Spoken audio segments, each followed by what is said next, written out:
ഇനി അടുത്തതായി നോക്കാൻ വേണ്ടി പോകുന്നത് ഓരോ സ്ട്രീം എടുക്കുകയാണെങ്കിലും അതിൽ എത്രമാത്രം വിഷയങ്ങൾ പഠിക്കാനുണ്ട് എന്നുള്ളതാണ്.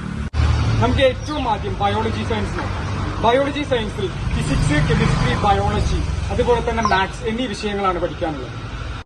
അടുത്തായി നമുക്ക് കമ്പ്യൂട്ടർ സയൻസിൽ ഏതെല്ലാം വിഷയങ്ങൾ പഠിക്കാനുണ്ട് എന്നുള്ളതാണ്.